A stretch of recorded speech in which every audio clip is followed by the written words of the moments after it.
The rugged mountains of the Sierra Madre Occidental have long provided a harsh, isolated sanctuary for those who live on the fringes of the law.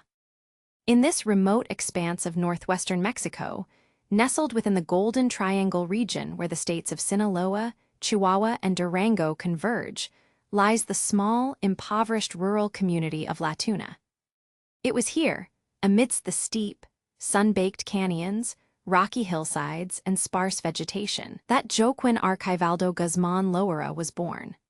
The exact date of his birth is a subject of historical dispute, with official records and family accounts pointing either to December 1954 or April 1957.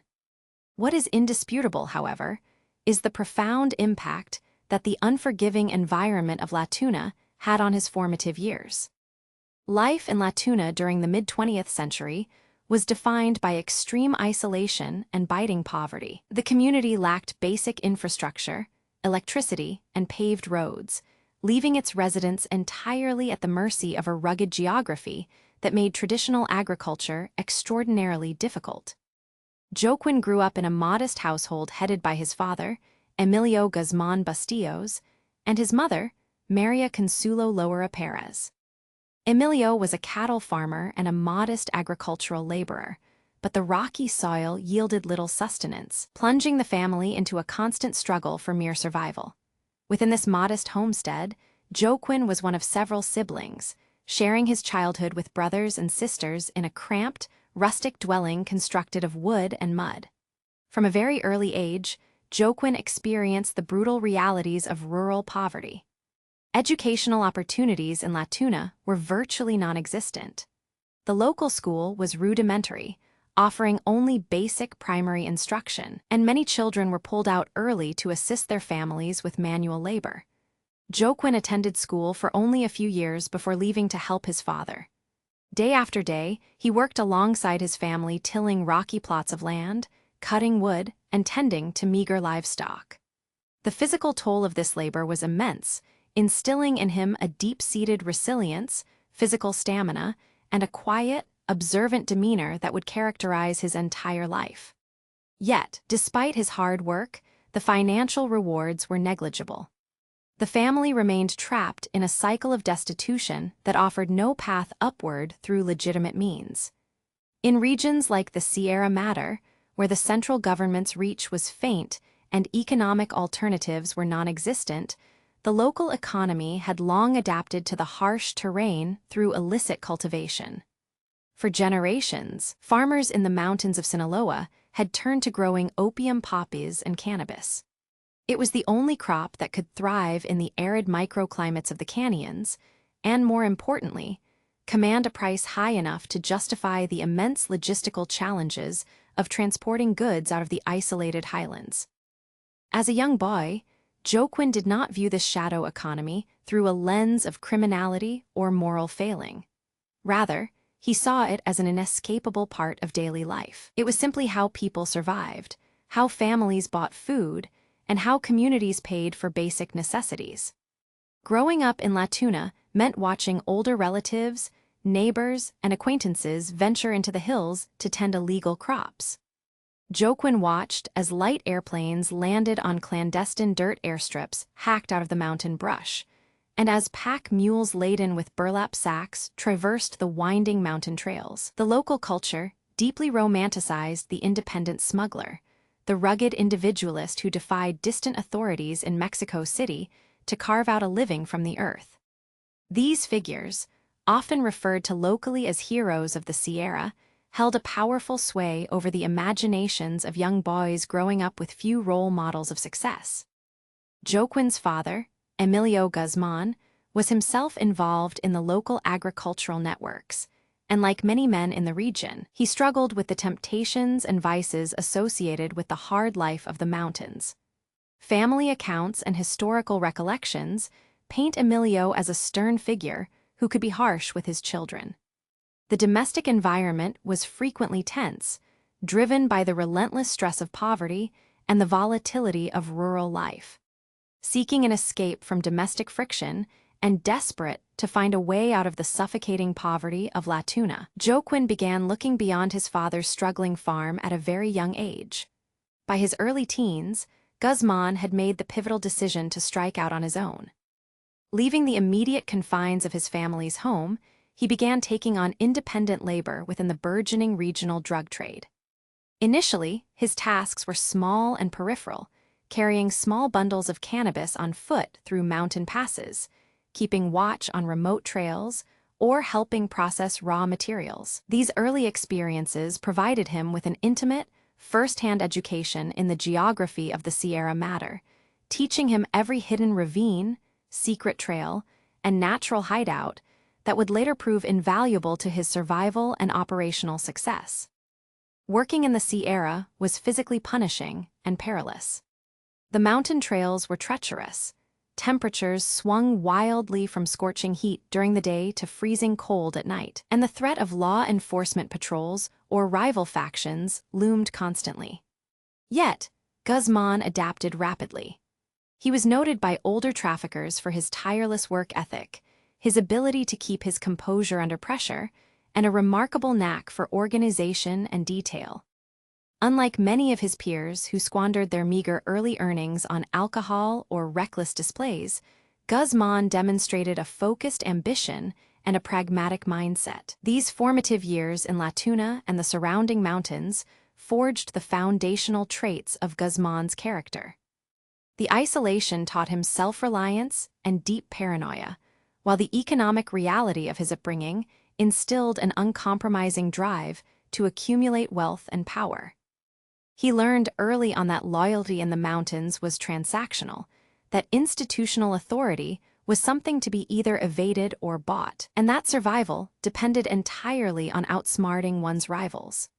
When Joaquín Guzmán eventually left the immediate valleys of his childhood to integrate deeper into the regional cartels operating out of Bataraguado and Culiacán, he carried with him the survival instincts of a mountain boy shaped by scarcity. The impoverished community of La Tuna had given him nothing in terms of formal education or financial security, but it had provided an unforgiving crucible. In the canyons of the Sierra Madre, he learned the trade, the routes, and the mindset that would eventually allow him to construct one of the most powerful and notorious criminal empires in modern history. Leaving behind the steep slopes and grueling physical labor of La Tuna, a young Joaquín Guzmán stepped into a much wider, more dangerous world during the late 1960s and early 1970s. The transition from a small-scale, isolated cultivator in the mountains to an active participant in regional drug trafficking was a natural evolution for someone who had grown up surrounded by the shadow economy of the Sierra Madre. The local trade was no longer just a loose collection of independent farmers selling small bags of harvest to anonymous middlemen. It was beginning to organize, consolidate, and expand into structured syndicates under the guidance of ambitious regional bosses. For Guzmán, who was in his mid-teens, this changing landscape presented an opportunity to escape the grinding poverty that had defined his childhood. His journey took him out of the remote canyons of Bataraguado and deeper into the urban and agricultural centers of Sinaloa, particularly areas surrounding Culiacán. Culiacán was rapidly transforming into the nerve center of Mexico's burgeoning illicit drug trade. It was a city where wealth generated from the mountains collided with local commerce, creating a complex ecosystem of corrupt officials, local businessmen, and ambitious operators. In this bustling environment, young men from the Sierra arrived seeking employment, drawn by the promise of quick cash and a chance to make a name for themselves. Guzmán was among them, possessing little formal education or refined manners, but armed with an extraordinary work ethic, street smarts, and an intimate knowledge of mountain logistics. Initially, Guzmán found work within the fringes of the region's established smuggling rings. In the early stages of his apprenticeship, the drug trade in Mexico was dominated by older, patriarchal figures who controlled the routes northward toward the United States border.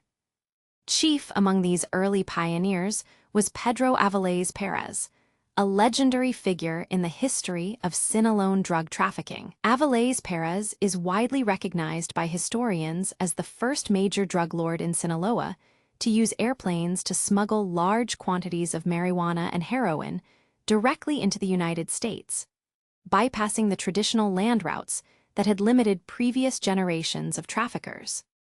Operating primarily out of the Golden Triangle, Avilés Perez established a network that required a vast workforce of trusted laborers, couriers, pilots, and security guards. Guzman's entry into Avilés Perez's organization marked a critical turning point in his life. Working as a low-level operative, Guzman was tasked with routine yet vital duties: coordinating logistics, managing storage sites, packing shipments, and ensuring that mule trains and vehicles moved safely through contested checkpoints. Because he was young, quiet, and unassuming, he easily blended into the background, avoiding unwanted attention from local authorities while proving his reliability to his superiors. Unlike many of his peers who viewed their earnings as a ticket to immediate nightlife and leisure, Guzman approached his duties with a distinct sense of discipline and seriousness. He was remarkably sober, highly observant, and relentlessly focused on understanding the mechanics of the entire operation. Under the tutelage of Avilés Perez and other senior figures within the nascent Sinaloa network, Guzman learned the intricate architecture of international smuggling. He studied how crops harvested in the hidden clearings of the Sierra were processed, weighed, packaged, and transported across hundreds of miles of rugged terrain to urban hubs. He observed the delicate art of bribery, how local police commanders, rural magistrates, and regional military officers were systematically paid off to ensure safe passage. Guzman absorbed these lessons with acute precision, recognizing that the true currency of the criminal underworld was not just the product itself, but the web of protections, corrupt alliances, and logistical mastery that supported it. During this apprenticeship, Guzman also crossed paths with another towering figure of the era, Miguel Angel Felix Gallardo, who would later become known as the godfather of Mexican drug trafficking. Felix Gallardo was a former state police officer whose intelligence, sophistication, and strategic vision set him apart from the older, more rustic generation of smugglers.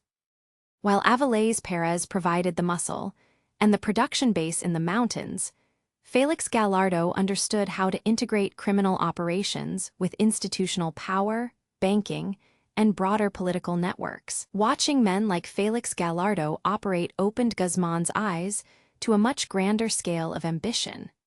He saw that trafficking could evolve from a regional smuggling enterprise into a massive, organized corporate empire. Guzman's reputation for discipline, discretion, and unwavering reliability quickly set him apart from other young recruits. In an environment where betrayal was common and violence often flared over minor disputes, Guzman earned a reputation as someone who could be trusted to handle delicate tasks without drawing scrutiny.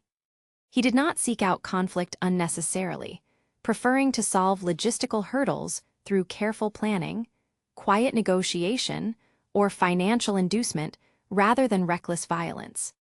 This pragmatic approach allowed him to build a strong network of internal allies and earn the trust of senior bosses who began assigning him greater responsibilities. As he moved deeper into the operational core of the Sinaloa network, Guzman began managing larger shipments and coordinating directly with cross-border associates.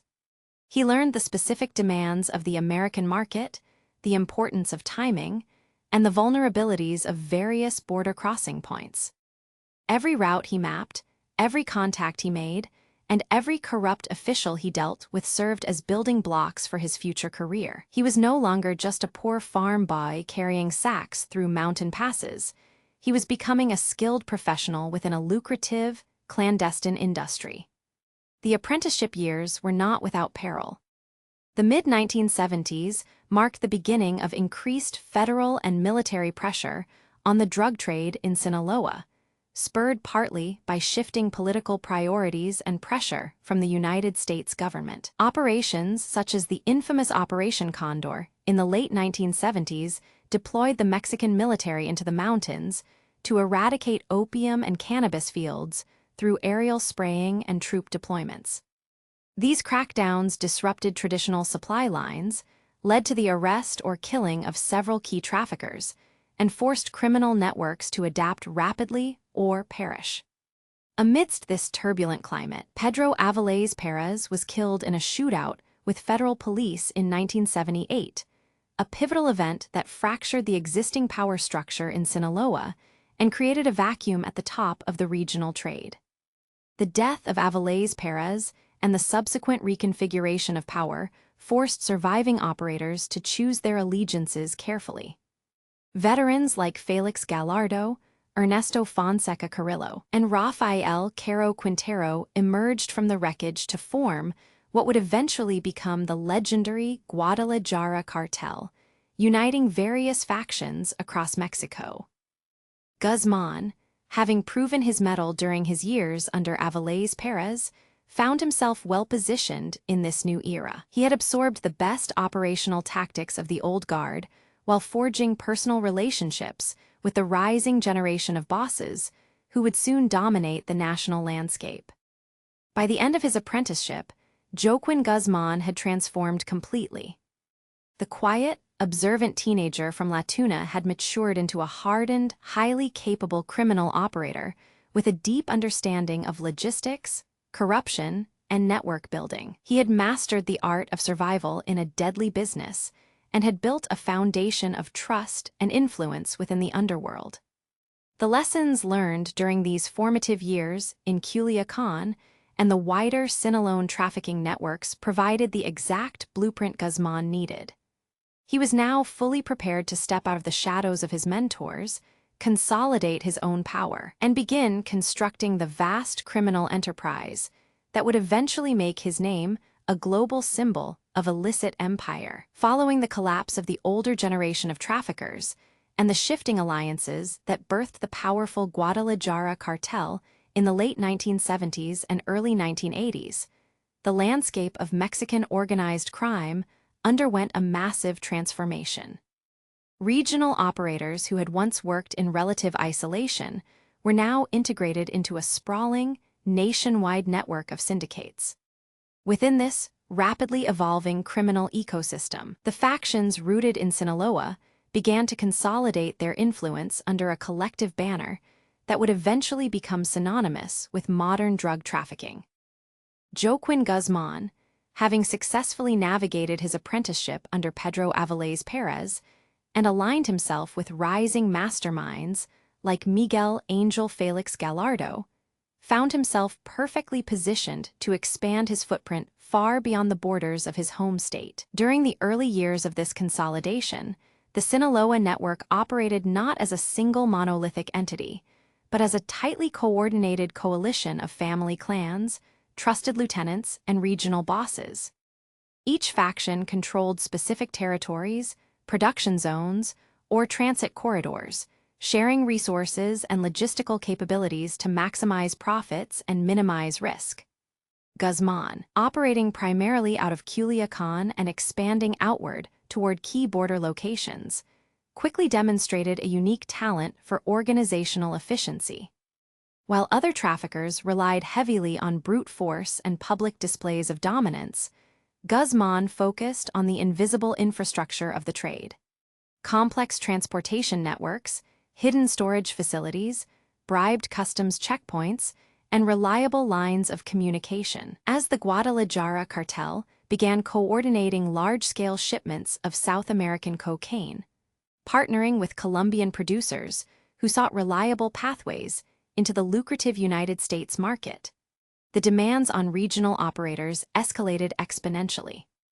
The old methods of smuggling small quantities of marijuana and heroin via airplanes and mule trains across mountain passes were no longer sufficient for the sheer volume of product flooding northward. Felix Gallardo and his inner circle needed brilliant logicians who could move tons of product across thousands of miles without drawing the catastrophic attention of federal authorities.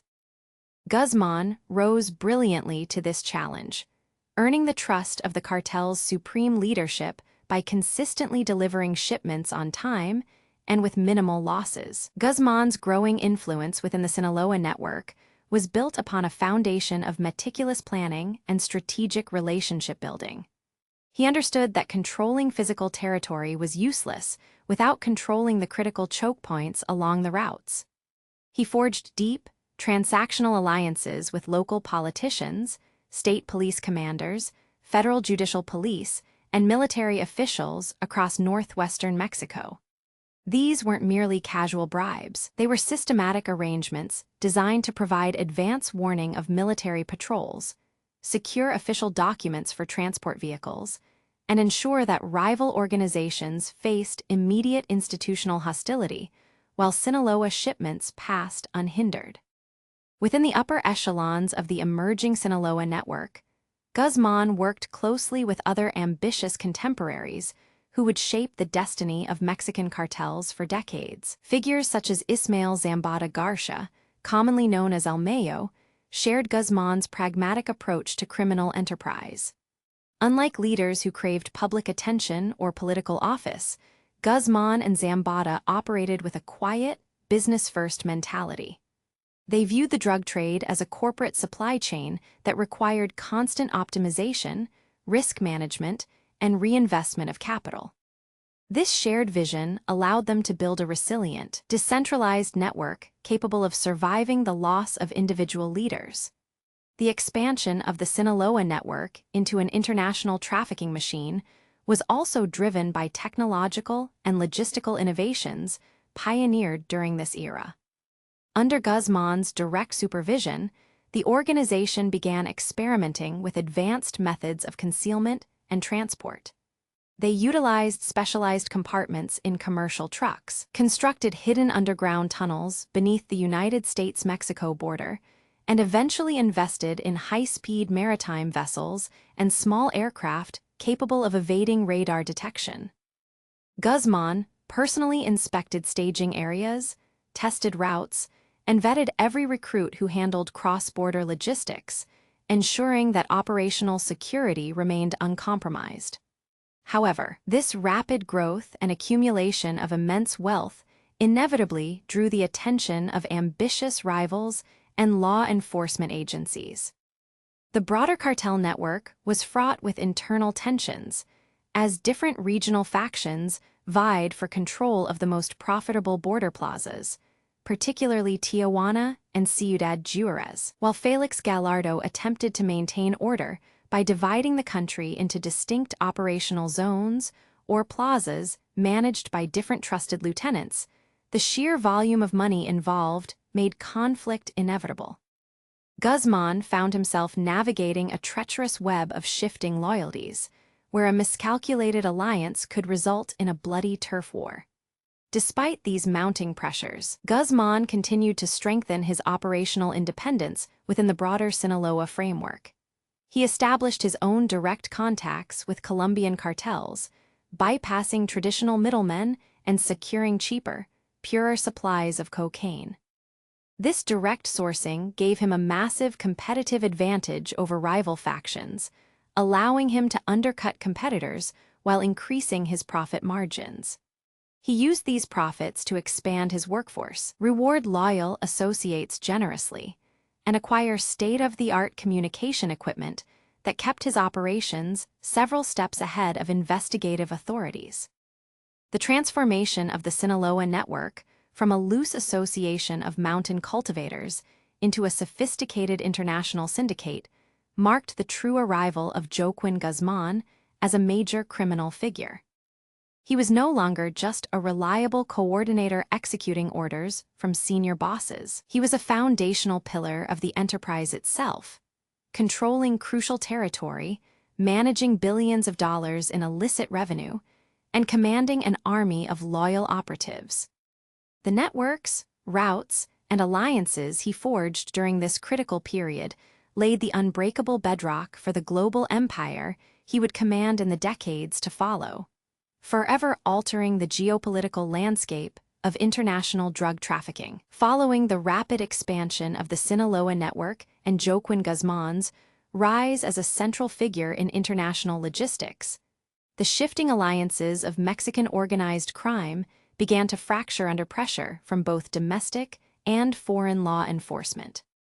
The United States government, increasingly alarmed by the massive volume of Colombian cocaine flowing across the border through tunnels, trucks, and aircraft, intensified its pressure on Mexican authorities to dismantle the major trafficking syndicates. At the same time, bloody turf wars erupted between rival factions vying for control of lucrative border corridors, known as plazas.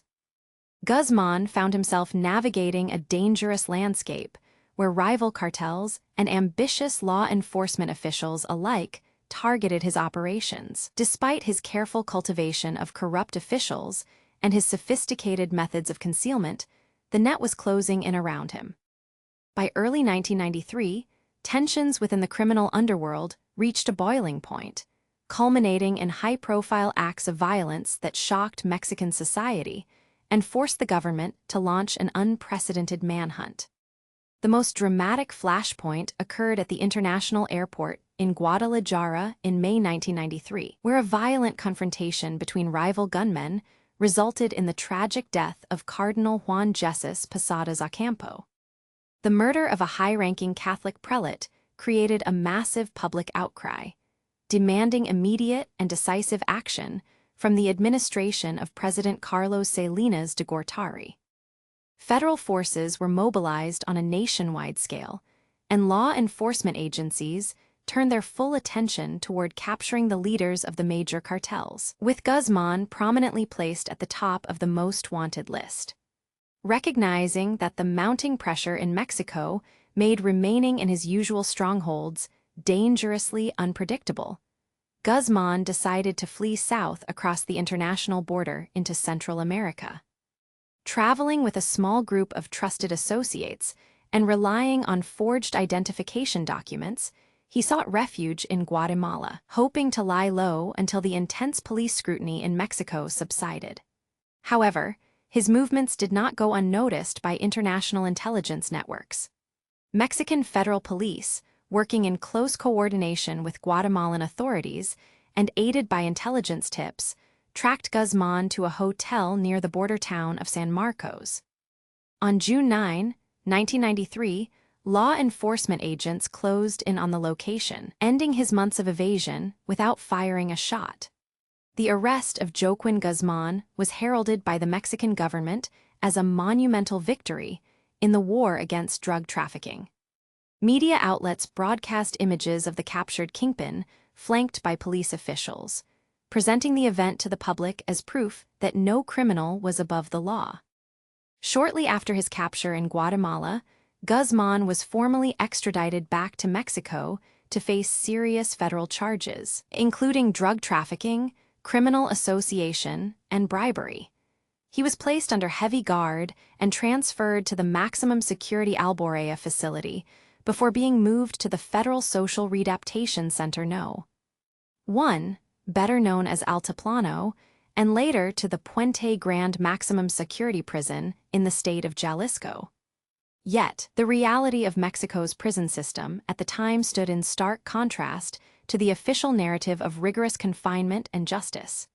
Behind the thick concrete walls and steel gates of Puente Grande, Guzmán quickly discovered that incarceration did not mean the end of his empire or his influence. The facility, designed to isolate dangerous criminals from society, was thoroughly undermined by systemic corruption. Guards, wardens, and administrative officials were easily swayed by the immense financial resources at Guzmán's disposal. For a prisoner with millions of dollars in hidden capital, prison was not a place of punishment, but rather a secure corporate headquarters shielded from the chaos of street-level turf wars. Within the confines of Puente Grande, Guzmán established a lifestyle of astonishing comfort and control. With the active compliance of corrupt prison personnel, he effectively turned his cell block into a private domain. He entertained regular visitors, including family members, trusted lieutenants, and corrupt associates, holding business meetings to coordinate ongoing drug shipments and manage the financial affairs of the Sinaloa organization. Guards acted as personal servants, running errands, delivering messages, and ensuring that his daily routines were uninterrupted. Bribes flowed freely through every level of the prison hierarchy, creating a protective buffer that insulated Guzmán from federal oversight and investigative scrutiny. Moreover, incarceration provided Guzmán with a valuable period of strategic reflection and consolidation. While physically removed from the daily hazards of street operations, he maintained constant communication with his key allies on the outside, including Ismael Zambada Garcia. Together, they navigated the shifting alliances of the Mexican underworld, ensuring that the Sinaloa network retained control of vital transit routes even as rival organizations faced their own internal crises. Guzmán used his time behind bars to strengthen financial portfolios, launder illicit profits through legitimate front businesses, and cement loyalty among his subordinates by generously supporting their families while they remained in the field. The years spent inside Puente Grande demonstrated the profound limitations of traditional law enforcement approaches when confronted by deep-seated institutional corruption. While the public was led to believe that one of the world's most dangerous traffickers was safely behind bars, Guzmán was quietly solidifying his reputation as a master tactician who could bend the state apparatus to his will. His ability to operate with impunity from inside a maximum security prison exposed the fragile nature of Mexico's criminal justice system and laid the groundwork for the astonishing events that would follow, proving that prison walls could neither contain his ambition nor halt the expansion of his criminal empire. By the dawn of the year 2001, Joaquín Guzmán had spent nearly 8 years confined within the thick concrete walls and heavy steel gates of the Puente Grande maximum security prison in the state of Jalisco. To the outside world, the Mexican government maintained the fiction that one of the country's most dangerous and elusive drug traffickers was safely locked away, paying a heavy price for his crimes against society. Yet, within the perimeter of the prison, the reality was entirely different. Puente Grande had long ceased to be a place of strict punishment and isolation for El Chapo. Instead, it had transformed into a comfortable, heavily guarded corporate base of operations where the kingpin lived in relative luxury, managed his vast criminal network, and plotted his eventual return to total freedom. Life inside Puente Grande for Guzmán was characterized by extraordinary privileges that mocked the very concept of penal justice. Bribes flowed freely through the administrative offices, reaching everyone from ordinary guards and floor wardens to high-ranking prison officials. For a man commanding millions of dollars in hidden drug profits, money was an effective tool to bend the institution to his absolute will. Guzmán enjoyed specially tailored meals prepared by private cooks, hosted regular private gatherings with close associates and family members, and held extended visits with romantic partners inside his quarters. Prison guards frequently acted as his personal attendants, fetching items, delivering confidential messages, and ensuring that his daily routines were never disturbed. He walked the facility's grounds with an air of complete authority, often accompanied by corrupt staff members who treated him more like an esteemed dignitary than a convicted federal inmate. Despite the comfort of his confinement, the looming shadow of legal pressure began to threaten Guzmán's secure existence. By late 2000 and early 2001, international pressure, particularly from United States law enforcement agencies, was mounting on the Mexican government to tighten control over high-profile kingpins. Rumors began to circulate that Mexican authorities were seriously considering a formal review of Guzmán's status and potentially preparing his extradition to face charges in American courts. An extradition to the United States represented an existential threat to El Chapo. American federal prisons possessed security measures that could not be easily penetrated by bribery, and a trial in a U.S. court would cut off his ability to communicate with his associates or manage his financial empire. Facing the distinct possibility of being stripped of his freedom and shipped across the northern border, Guzmán realized that he could no longer afford to wait out his sentence in comfort. He needed to escape. Planning an escape from a maximum security federal prison might seem impossible to an outsider, but within a facility compromised from top to bottom by corruption, an audacious breakout was entirely feasible. Guzmán orchestrated the escape plan with the same meticulous attention to detail that he applied to his international drug smuggling operations. He enlisted the cooperation of several key prison employees, including maintenance workers, guards, and administrative supervisors, who were handsomely paid to look the other way or actively assist in the logistics of the breakout.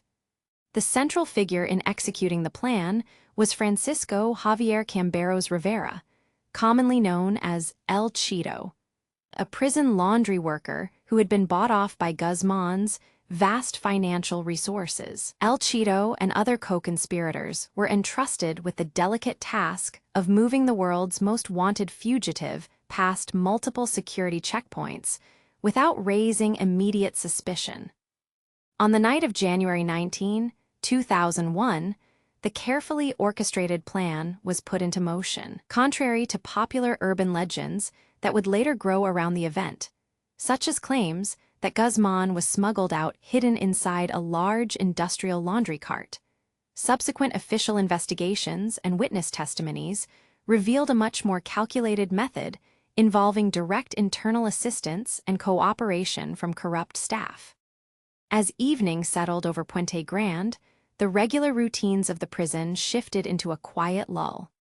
Guzmán, accompanied by his trusted allies within the prison staff, moved through secure interior corridors that were deliberately left unmonitored or managed by complicit guards. Key electronic doors and automated security gates, which should have locked automatically, were opened using administrative override codes provided by corrupt officials. Moving swiftly and quietly through the shadows of the facility, Guzmán bypassed the heavy perimeter walls not by scaling them from the outside, but by utilizing internal service passages and employee exit routes designated for maintenance personnel. The corrupt guards ensured that security cameras covering his path were either temporarily deactivated or angled away to prevent recording his movements. Once he reached the designated exit area, El Chapo and other accomplices helped him transition past the final security barriers into the administrative parking sector of the prison complex. There, a vehicle was waiting to spirit him away into the darkness before the night shift guards completed their regular patrols or realized what had happened. The initial hours following the escape were characterized by chaos, confusion, and deliberate administrative delay within the prison administration. Standard emergency protocols that should have been triggered immediately upon the discovery of an inmate's absence were intentionally stalled by corrupted officials seeking to buy Guzmán precious time to distance himself from the facility. By the time prison wardens formally notified federal authorities that Joaquín Guzmán was missing, the drug lord was already miles away, safely hidden in a secure safe house prepared in advance by his loyal subordinates. The news of the breakout sent shockwaves through Mexican society and reverberated across international diplomatic and law enforcement circles. Headlines around the globe questioned how a high-profile prisoner could simply walk out of a maximum security federal facility. The escape severely damaged the credibility of the Mexican penal system and cast a harsh spotlight on the deep-rooted corruption plaguing the country's law enforcement institutions at every level. President Vicente Fox, who had recently assumed office promising sweeping reforms and a decisive crackdown on organized crime, faced an immediate political crisis. An extensive federal investigation was launched, resulting in the arrest of dozens of prison employees, including the prison director, as well as numerous guards and administrative workers who had accepted bribes to facilitate the escape.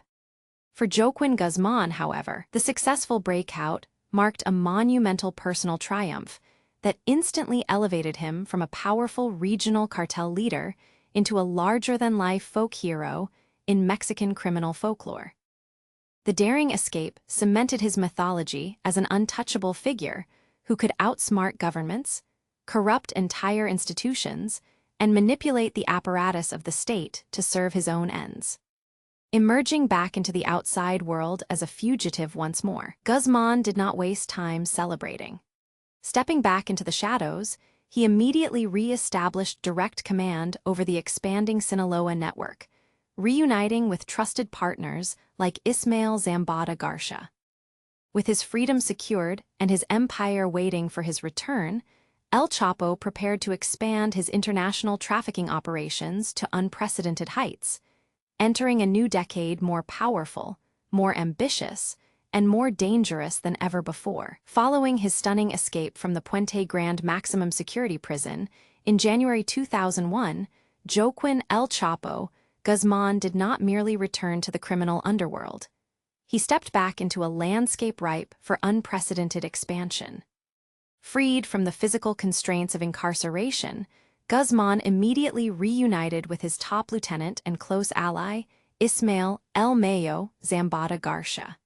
Together, they set out to reshape the geography of the international drug trade.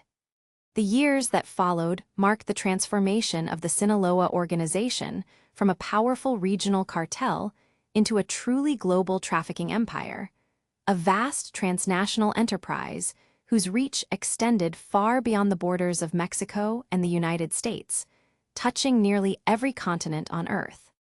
The foundation of this new empire was built upon meticulous logistical planning, technological innovation, and an unyielding commitment to efficiency. While other criminal organizations relied purely on brute force and intimidation, Guzmán approached drug trafficking with the mindset of a corporate chief executive officer. He understood that to move thousands of tons of cocaine, methamphetamine, heroin, and marijuana across international boundaries, he needed a diversified network of supply, transport, distribution, and financial infrastructure. Rather than putting all his eggs in one basket, Guzmán diversified his routes and methods, ensuring that if one corridor was compromised by law enforcement, dozens of others remained open and fully operational. At the heart of this expansion was the relentless exploitation of international shipping lanes, aviation corridors, and land borders. During the early and mid-2000s, South American cocaine production was booming, particularly in countries like Colombia, Peru, and Bolivia. Guzmán and El Mayo established direct, high-level contacts with South American producers and guerrilla groups, bypassing middlemen to secure wholesale prices on multi-ton shipments of pure cocaine. To transport these massive quantities northward, the Sinaloa network utilized an extraordinary array of conveyances. Fleets of fast speedboats, commonly known as go-fast boats, regularly departed from the Pacific coast of South America, racing across the open ocean to unload thousands of kilograms of drugs at discrete drop-off points along the western coast of Mexico and Central America. When maritime routes faced increased naval patrols, Guzmán adapted by turning to the skies. He acquired fleets of private aircraft, including multi-engine cargo planes and smaller twin-engine aircraft, which flew contraband northward using clandestine airstrips carved out of the dense jungles of Central America or the rugged terrain of northern Mexico. Once the cargo touched down on Mexican soil, the logistical genius of the Sinaloa network shifted into high gear. Guzmán understood that getting drugs across the heavily guarded United States-Mexico border was the ultimate bottleneck of the international drug trade.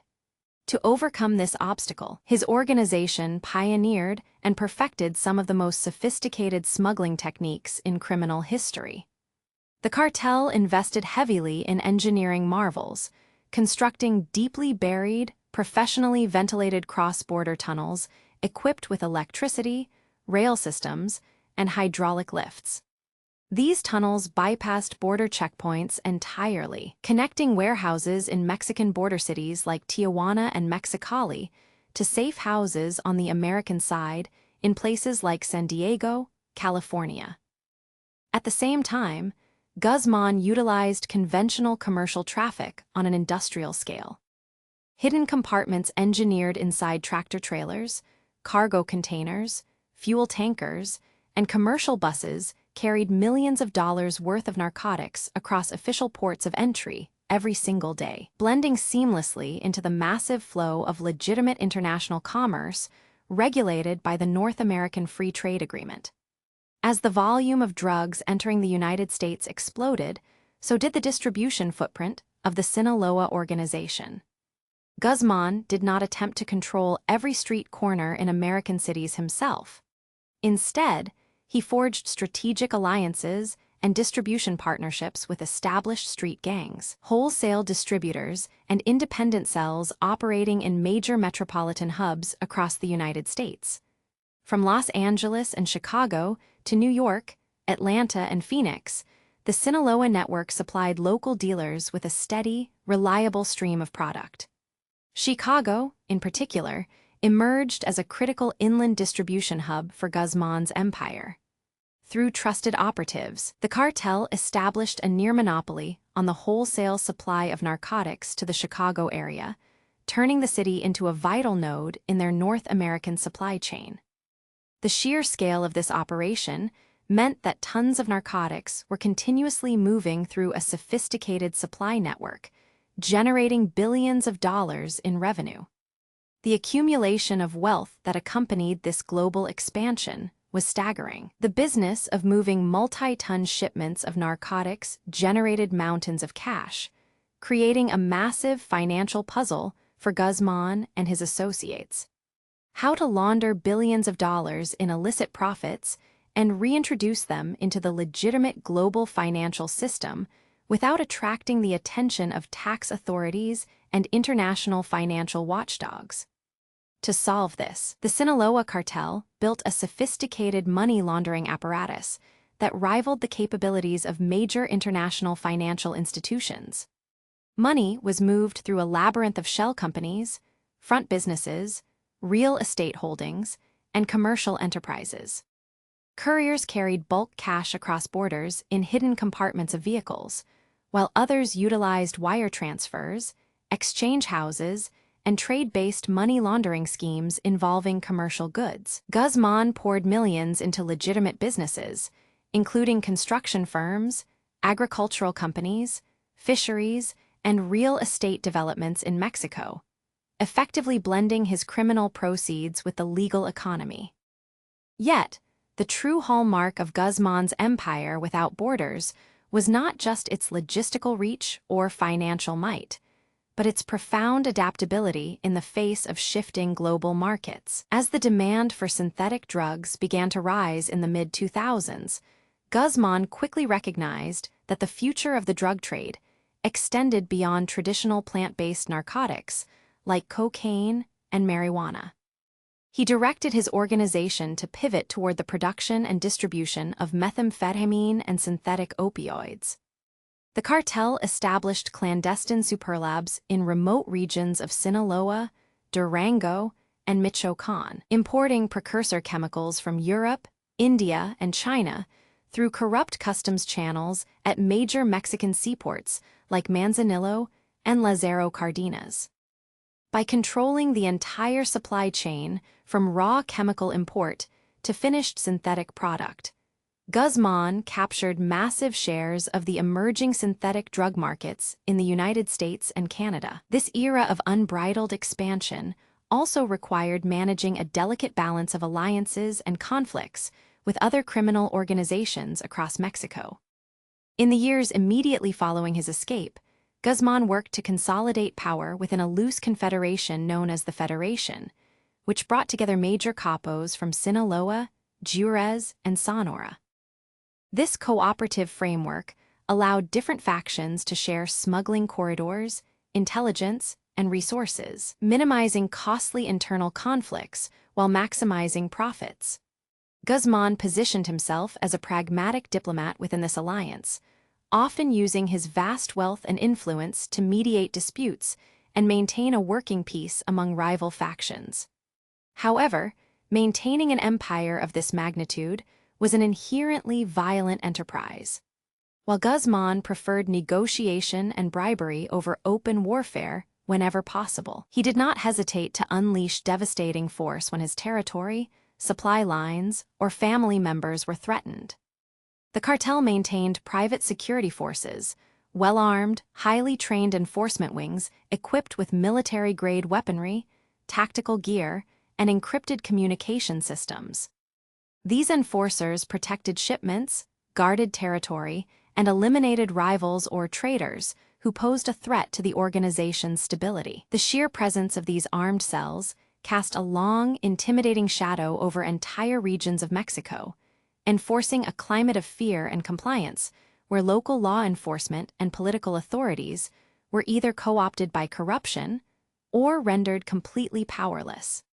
The relationship between Guzman's empire and the Mexican state during this period was characterized by deep systemic corruption.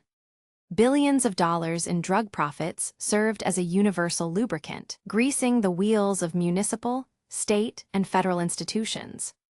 Police commanders, military officers, local politicians, and federal bureaucrats were regularly placed on the cartel's payroll, receiving substantial monthly retainers in exchange for advance warnings of impending military operations, protection for drug shipments, and immunity from prosecution. This institutional penetration allowed the Sinaloa organization to operate with a degree of impunity that baffled foreign observers. When rival cartels or law enforcement units moved against Guzman's territory, corrupt officials within the security apparatus often intervened on the cartel's behalf, ensuring that the organization's leadership remained safe and its operations continued uninterrupted. By the mid-2000s, Joaquín Guzmán had transcended the role of a traditional drug trafficking boss. He was the undisputed CEO of an international enterprise that operated across North America, Central America, South America, Europe, and Asia. His name became a fixture on international watch lists, and the United States government placed him at the very top of its most wanted targets, offering multi-million-dollar rewards for information leading to his capture. Yet, sitting atop this global pyramid of wealth, power, and violence, Guzmán remained acutely aware that his freedom was precarious. The very scale of his empire, the thousands of associates, the billions in moving cash, the sprawling logistics network, created vulnerabilities that international law enforcement agencies were slowly beginning to map out. As the United States and Mexican authorities intensified their intelligence-gathering efforts, the foundations of Guzmán's borderless empire began to face unprecedented external pressure, setting the stage for a bloody and turbulent era of cartel warfare that would test the very limits of his survival. The relentless expansion of Joaquín Guzmán's global empire inevitably triggered a violent tectonic shift across the Mexican underworld, transforming regional disputes into full-scale urban warfare. For years, major trafficking groups had maintained an uneasy coexistence under cooperative umbrella agreements, sharing smuggling corridors and dividing territory along traditional lines.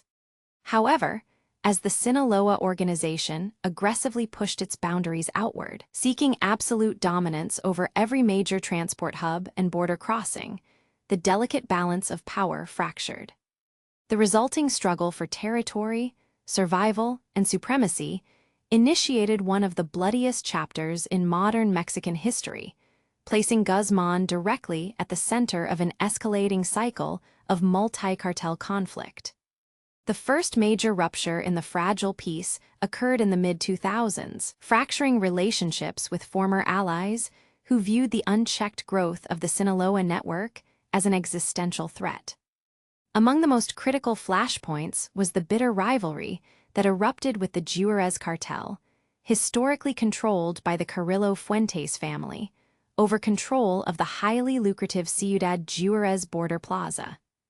Ciudad Juarez was not merely a transit point, it was the crown jewel of the northern border, a vast gateway directly facing El Paso, Texas, essential for routing multi-ton shipments of narcotics straight into the American interior. When disputes over smuggling routes and betrayals eroded diplomatic ties, the friction exploded into open hostility. Guzmán was not one to back down from a strategic challenge. Rather than conceding territory, he committed his organization to a fierce, protracted campaign to wrest control of the border corridor away from local incumbents. To wage this high-stakes territorial war, the Sinaloa leadership deployed specialized enforcement wings, most notably a heavily armed tactical group known as Gentnuva, or New People. Composed of disciplined, highly trained gunmen equipped with military-grade assault rifles, body armor, and advanced communication gear, Gentnuva was sent into Chihuahua and other contested regions to systematically dismantle rival infrastructure. Teehee's strategy was ruthless and deliberate. Instead of engaging only in remote rural skirmishes, the conflict spilled directly into the streets of major urban centers. Safe houses were raided, distribution networks were targeted, and rival cells were hunted down with calculated precision. In response, the Juarez cartel mobilized its own enforcers, including local street gangs operating as mercenary proxies, turning Ciudad Juarez into an urban combat zone characterized by daily shootouts, soaring homicide rates, and widespread terror. Simultaneously, the broader geopolitical landscape of Mexico's drug trade shifted dramatically with the federal government's decisive entry into the conflict. In December 2006, newly inaugurated Mexican President Felipe Calderón launched an all-out military offensive against organized crime, deploying thousands of troops and federal police officers into the nation's most volatile regions. For Guzmán and his organization, the militarization of the drug war presented both a severe threat and an operational obstacle. While government raids, troop deployments, and intelligence-led operations put immense pressure on cartel leadership, forcing top bosses deeper into remote mountain hideouts, the direct state intervention also disrupted rival organizations unevenly. In some instances, the chaotic friction caused by military crackdowns created power vacuums that the adaptable Sinaloa network skillfully exploited to expand its footprint, while competitors reeled from leadership losses. The intercartel conflicts further intensified as other major players chose their alliances or entered into bitter multi-sided wars. The Gulf Cartel and its former enforcement wing, Los Zetas, engaged in bloody turf wars that eventually fractured old partnerships and realigned national crime syndicates. Teehee Beltran Leyva organization, once core partners within the Sinaloa Confederation, turned on Guzmán following high-stakes arrests and mutual suspicions of betrayal, launching a vicious retaliatory campaign that brought violence directly into Sinaloa's historic heartland. This multi-front war meant that Guzmán's empire was constantly defending its flanks, while simultaneously trying to project power across international borders. The sheer volume of armed confrontations required vast financial resources, continuous recruitment of young foot soldiers, and an uninterrupted supply of contraband weapons smuggled across the northern border from the United States. The human cost of this escalating conflict was staggering. As entire regions became militarized zones, civilian populations found themselves caught in the crossfire between warring cartels and state security forces. Communities in northern and western Mexico experienced an unprecedented wave of fear, displacement, and violence. Extortion, kidnappings, and targeted assassinations became regular fixtures of daily life in contested plazas as rival groups desperately sought alternative revenue streams to finance their ongoing military operations. Yet, despite the chaos and the constant threat of state capture or violent death, Guzmán maintained a cold, pragmatic detachment. He viewed the bloodshed not as a moral crisis, but as a harsh operational reality of maintaining an empire, a high-stakes survival struggle where only the most adaptable, ruthless, and logistically superior organization could endure. Beneath the headline-grabbing violence of border wars and multi-billion-dollar drug shipments lay a more complex, insidious layer of Joaquín Guzmán's enduring footprint, the man behind the legend. As his criminal enterprise expanded into an international juggernaut, a parallel mythos grew around him, fueled by folklore, regional songs, and popular culture. In the rugged valleys of Sinaloa and across rural corners of Mexico, El Chapo was frequently portrayed not merely as a ruthless cartel boss, but as a modern-day Robin Hood figure, a humble country boy who had outsmarted corrupt political systems, challenged institutional authority, and achieved unfathomable wealth through sheer grit and audacity. This carefully cultivated public image stood in sharp contrast to the stark, terrifying reality experienced by communities living under the shadow of his syndicate. While balladeers composed traditional corridos celebrating his escapes and tactical cunning, the human cost of his empire, measured in thousands of displaced families, corrupted public officials, and victims of crossfire, revealed a profound chasm between myth and truth. Central to this personal mythology were Guzmán's complex domestic relationships, marriages, and family network, which frequently intersected with the underworld. Over the decades, his multiple marriages and unions, ranging from early relationships in rural Sinaloa to high-profile romances with beauty queens, such as his marriage to Emma Coronel, cemented deep familial ties across various regions.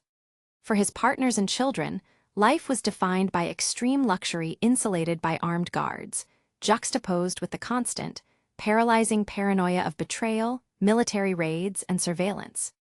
Behind closed doors, Guzmán maintained tight, autocratic control over his inner circle, utilizing advanced communication monitoring even on his closest associates and romantic partners to ensure absolute loyalty.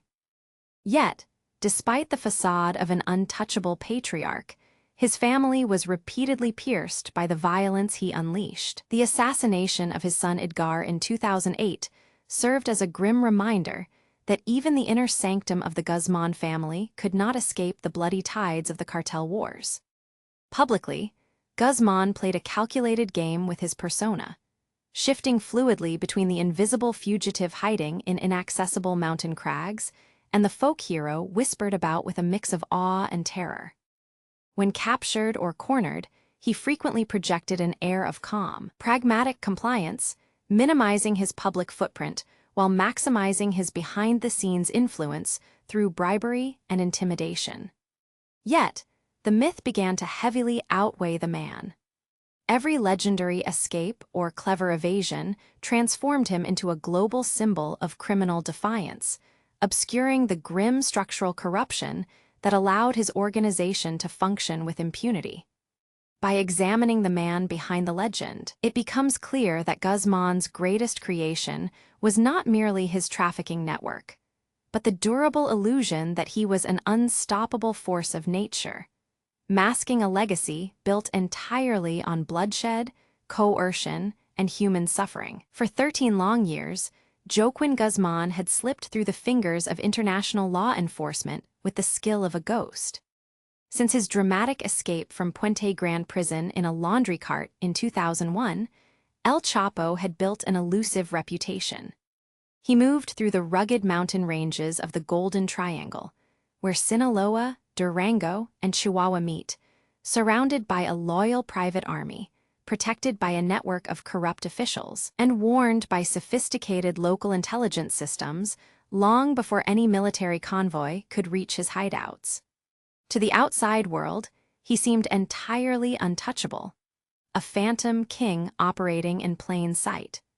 But the geopolitical pressure on the Mexican government was reaching a breaking point, and intelligence agencies from the United States and Mexico were quietly closing the net around the world's most wanted fugitive. The pursuit entered a critical phase in late 2013 and early 2014.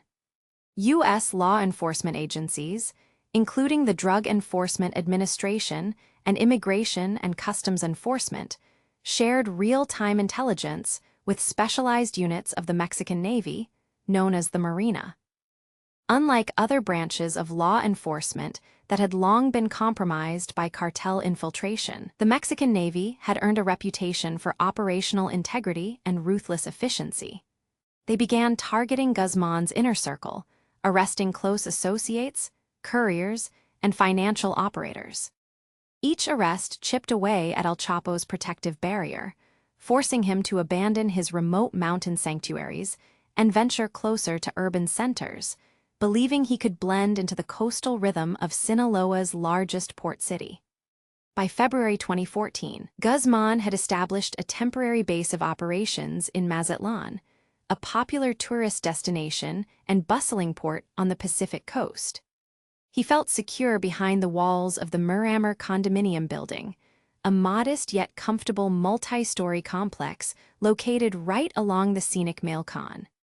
He shared the hideout with his wife, Emma Coronel, and their young twin daughters, along with a small handful of trusted bodyguards. Despite his immense wealth and global notoriety, Guzman favored a low-profile existence during these domestic retreats, stepping out rarely and relying on trusted couriers to manage the daily affairs of his multi-billion-dollar empire. Yet, modern technology proved to be his undoing. U.S. intelligence intercepted satellite communication signals from cell phones used by his close associates, allowing specialists to pinpoint the exact digital footprint leading straight to the Mazatlan beachfront.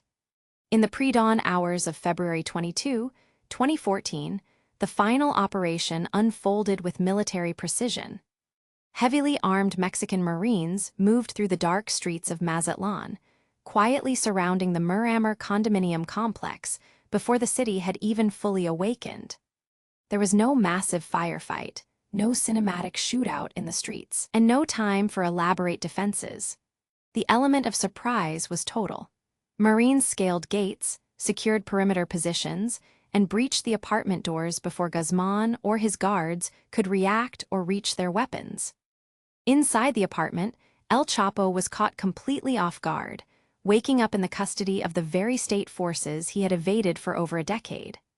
Alongside him was Carlos Manuel Ramirez, a close aide who managed his communications, while Emma Coronel and the young children were present in adjacent rooms. Within hours of the raid, Guzman was transferred under heavy, multi-agency military escort to the hangar of the Naval Air Station in Mexico City.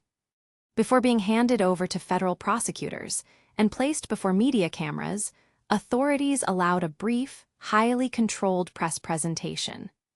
Dressed in a dark shirt and jeans, looking visibly tired and subdued compared to his carefully cultivated mythos, Guzman was flanked on either side by masked naval commandos in full tactical gear. The images flashed across television screens worldwide within minutes, signaling a historic milestone for international law enforcement. The man who had mocked the Mexican prison system and outsmarted generations of politicians was finally standing in handcuffs. The capture sent immediate, seismic shockwaves through international diplomatic and criminal circles. For the administration of Mexican President Enrique Peña Nieto, the arrest was heralded as a monumental victory, proof that the state could successfully dismantle high-level impunity without relying entirely on foreign military intervention. For the United States, it represented the culmination of a decades-long joint intelligence effort that validated years of cross-border cooperation. Yet, beneath the diplomatic celebration and political handshakes, quiet anxieties lingered. The Mexican judicial and penal systems had failed to hold Guzman the first time, and skepticism abounded regarding whether the country's maximum security facilities could permanently contain a criminal mastermind who possessed virtually limitless financial resources and an unmatched network of institutional corruption. The triumph of February 2014, when the Mexican Navy finally cornered Joaquín Guzmán in Mazatlan, was supposed to mark the permanent neutralization of the world's most elusive drug lord. Handed over to federal authorities, El Chapo was securely transferred to the Altiplano Federal Penitentiary, a maximum security facility located in Almoloya de Juarez, west of Mexico City. Touted as an impregnable fortress designed to hold the nation's most dangerous criminals, Altiplano was meant to be the final chapter of Guzmán's turbulent criminal career. Yet, beneath the concrete floors and behind the heavily monitored steel doors, an astonishing engineering project was quietly underway. One that would once again shatter the credibility of the Mexican state and elevate Guzmán's status from a powerful cartel leader to a legendary figure of global criminal audacity. For 17 months, while prison guards monitored his every move through high-definition closed-circuit cameras, Guzmán's organization orchestrated a breathtakingly ambitious rescue operation. Because international human rights protocols required 2 blind spots in prison cells to protect inmates' privacy, the shower and toilet area of cell number 20 became the vulnerability through which an entire empire could slip. Directly beneath this floor tile, expert mining crews deployed by the Sinaloa cartel began digging a subterranean passage that defied conventional imagination. Working with industrial precision, they carved a ventilated, well-lit underground tunnel stretching more than a mile long, reaching depths of up to 60 feet beneath the prison grounds.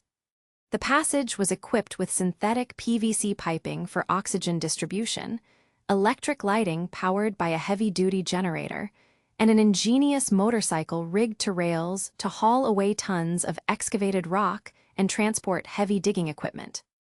On the night of July 11, 2015, the meticulous planning culminated in absolute execution.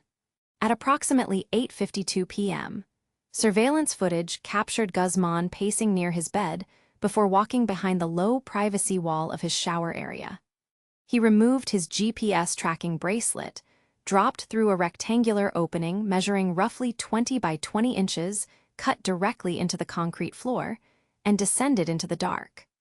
Climbing down a ladder into the subterranean shaft, he mounted the waiting motorcycle carriage and sped through the mile-long tube. The tunnel exited inside an unfinished, unassuming building situated on a hill overlooking the prison compound. From there, a vehicle whisked him away into the night, giving him a head start that effectively paralyzed immediate pursuit.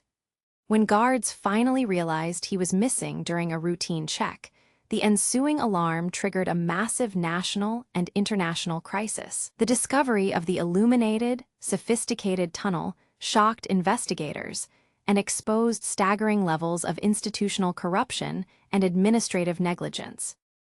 How a project of such massive scale, involving heavy machinery, countless truckloads of extracted dirt, and precise architectural blueprints of the prison, could be completed right under the nose of national security forces without raising suspicions left the public stunned. President Enrique Peña Nieto's administration faced intense domestic outrage and international ridicule, transforming a hard-won law enforcement victory into an unprecedented political humiliation.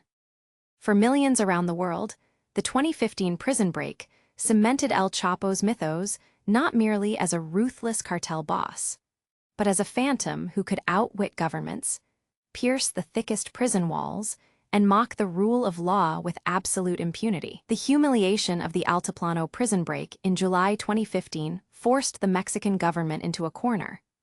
President Enrique Peña Nieto faced unprecedented political pressure, domestic outrage, and intense international scrutiny, particularly from Washington, where United States officials watched with mounting frustration as Mexico's most notorious fugitive vanished once again into the shadows. The state could not afford another failure. A massive, relentless manhunt was immediately launched, mobilizing every branch of Mexico's security apparatus, including federal police, intelligence units, and the elite forces of the Mexican Navy. Operating alongside United States intelligence agencies that provided crucial surveillance, wiretapping, and tracking support. Following his escape through the mile-long illuminated tunnel, Joaquín Guzmán found temporary refuge in the rugged, familiar terrain of the Golden Triangle, the mountainous border region connecting Sinaloa, Durango, and Chihuahua. This was his home territory, a landscape where loyal family networks, Corrupt local officials and armed guards provided a protective shield that made formal law enforcement incursions exceptionally difficult. For months, federal forces combed the remote peaks and valleys, launching targeted raids, detaining suspected associates, and squeezing the financial and logistical pipelines of the Sinaloa cartel. While Guzmán managed to evade capture during these initial sweeps, the pressure was suffocating. Every movement had to be calculated, every communication strictly monitored, and every safe house treated as a temporary sanctuary. As the net tightened in the rugged Sierras, Guzmán made the decision to relocate away from the mountains, seeking the relative anonymity of urban centers. By late 2015, intelligence agencies began picking up subtle traces of his movements. The fugitive drug lord, yearning for a touch of normalcy and celebrity, even initiated covert communications with actors and producers to explore the possibility of making a biographical film about his life. A fateful vanity that would ultimately provide investigators with vital digital breadcrumbs. Electronic surveillance and informants directed federal attention toward the coastal city of Las Mochis, located in Guzmán's home state of Sinaloa, where a modest residential safe house had been prepared for him. In the early morning hours of January 8, 2016, the final chapter of Guzmán's second period, On the Run, reached its dramatic climax. A heavily armed unit of the Mexican Navy's Special Forces surrounded the safe house on Boulevard Antonio Rosales in Las Mochis. Acting on precise intelligence that indicated Guzmán was inside, the Marine Commandos launched a swift, tactical assault just before dawn. As federal troops breached the property, heavy gunfire erupted from inside the house as Guzmán's security detail attempted to hold off the elite forces, buying precious minutes for their leader to make a desperate attempt at survival. Amidst the chaos of the firefight, Guzmán and his trusted chief of security, Iván Gastelum Avila, known as El Colo, accessed a concealed escape hatch hidden behind a mirror in the master bathroom. The hatch led directly into the city's municipal storm drain system, mirroring the underground tactics that had served him so well in the past. Crawling through the damp, subterranean concrete pipes of the drainage network under heavy rain, Guzmán and Gastelum emerged several blocks away, desperately trying to flag down a getaway vehicle. They managed to hijack a passing white sedan, forcing the terrified driver to surrender the keys as they sped away toward the highway. Their brief freedom, however, was measured in minutes rather than days. Federal Highway Police, alerted to the vehicle theft and tracking emergency dispatches, intercepted the stolen sedan on the Las Mochis-Navajoa Highway. Surrounded by heavily armed federal units with no room to maneuver, Guzmán and his associate offered no further resistance. Pulled from the vehicle in the cold morning light, the once untouchable leader of the Sinaloa cartel was placed under heavy guard. The massive manhunt that had gripped two nations for nearly 6 months had finally come to an end, closing the door permanently on Guzmán's era of daring escapes, and returning him to the custody of a state determined to ensure he would never walk free again. The January morning air was bitterly cold in Ciudad Juárez as Joaquín Guzmán woke up inside a high-security, holding facility near the United States border. For months following his recapture in Las Mochis, his legal teams had fought a desperate, multi-front battle in Mexican federal courts to block the inevitable.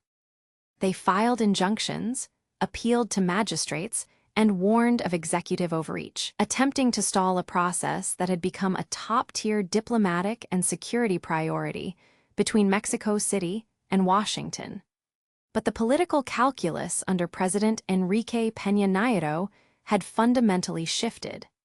The embarrassment of 2 previous prison escapes, most notably the subterranean humiliation of the Altiplano tunnel break, had burned political capital to ash. The Mexican state could no longer risk keeping the nation's most notorious cartel leader inside a domestic facility, where corruption, intimidation, and structural vulnerabilities could once again unlock a cell door.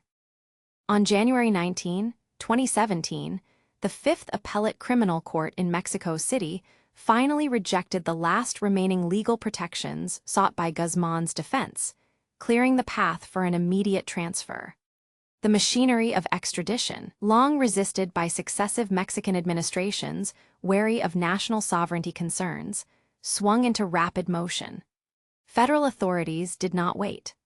Armed units moved swiftly to transport Guzmán from his cell to a waiting Mexican government jet stationed on the tarmac.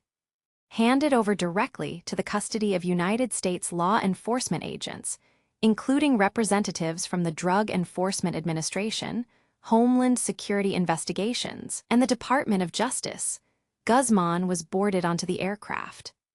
As the twin-engine jet lifted off the runway and turned northward, cutting through the winter clouds across the international border, an extraordinary chapter of Mexican criminal history came to an abrupt close.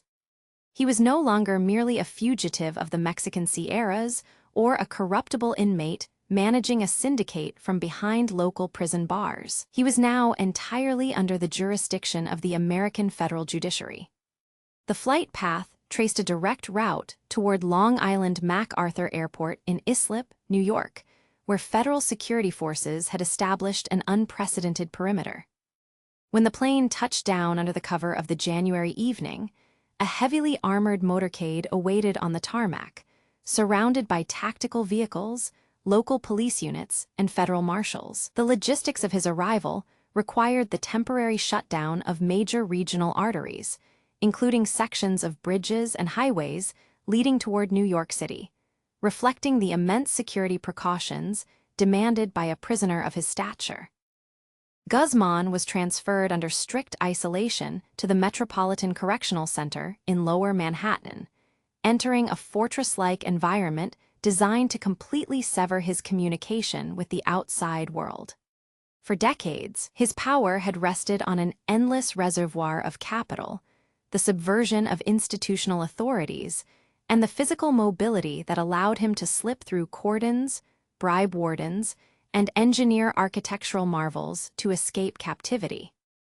Now, sitting inside an American maximum security detention unit, those traditional vectors of survival were entirely neutralized. The extradition marked the definitive end of his era of operational freedom and signaled the beginning of a massive judicial reckoning. Across multiple federal districts in the United States, spanning New York, California, Texas, and Florida, indictments had accumulated over decades, detailing mountains of narcotics, billions in laundered proceeds, and a trail of calculated violence. By yielding him to American custody, the Mexican government formally surrendered its most complex prisoner to a foreign legal system, setting the stage for a blockbuster trial that would strip away the layers of myth, folklore, and cinematic notoriety to expose the cold, systematic mechanics of modern transnational drug trafficking. The United States District Court for the Eastern District of New York, sitting in downtown Brooklyn, became the epicenter of the global legal world in late 2018. Inside the heavily fortified courtroom overseen by Judge Brian Cogan, a dramatic reckoning began to unfold. Joaquín Guzmán, dressed in a sharp suit rather than a prison jumpsuit, sat flanked by his defense attorneys, listening through a Spanish translation headset as the American government systematically dismantled the mythology of his empire. The trial, lasting nearly 3 months, stripped away the cinematic folklore of mountain hideouts and subterranean escapes to expose the cold, ledger-driven mechanics of transnational drug trafficking. Federal prosecutors mounted an overwhelming case, presenting an avalanche of evidence that included intercepted phone calls, encrypted text messages, seized ledgers, and testimony from a procession of former associates, cartel accountants, and Colombian kingpins who chose to cooperate in exchange for leniency. Witness after witness took the stand to detail the staggering scale of the Sinaloa organization. Former lieutenants described how tons of multi-ton cocaine shipments were smuggled across the border, hidden inside cans of jalapeno peppers, flown in private jets, or channeled through secret underground passages. They recounted a vast network of logistics that spanned continents, moving cocaine from the jungles of Colombia through Central America and Mexico into major American distribution hubs like Los Angeles, Chicago, and New York. Jurors listened to audio wiretaps featuring Guzman's own voice negotiating drug deals and heard startling revelations about the inner workings of his enterprise, including private tracking spyware he installed on the phones of his associates and partners. Beyond the sheer volume of narcotics, estimated by prosecutors to exceed hundreds of tons worth billions of dollars, the courtroom testimony laid bare the pervasive corruption that fueled the cartel's survival. Witnesses testified about astronomical bribes funneled to high-ranking Mexican law enforcement officials, military commanders, and political figures, ensuring that shipments moved without interference and that state forces looked the other way. The defense, led by Guzman's legal team, argued valiantly that their client was merely a scapegoat, manipulated and framed by ruthless rivals like Ismael El Mayo Zambada and untrustworthy cooperators seeking to save themselves. They cross-examined witnesses relentlessly, attempting to highlight the criminal pasts and self-serving motives of those testifying against him. Yet, the sheer weight of the government's documentary evidence and corroborated testimony proved insurmountable. On February 12, 2019, after days of deliberations, the jury reached a unanimous verdict. Guzman was found guilty on all 10 counts, encompassing continuous criminal enterprise, international drug distribution, conspiracy, and firearms violations. The trial in Brooklyn effectively closed the book on an era of modern cartel dominance, demonstrating that even the most elusive and powerful figures in criminal history could ultimately be brought to justice within the cold, structured parameters of a federal courtroom. Following the unanimous guilty verdict delivered in the Brooklyn Federal Courthouse on February 12, 2019, Joaquín Guzmán Loera returned to the Metropolitan Correctional Center in Manhattan to await his sentencing.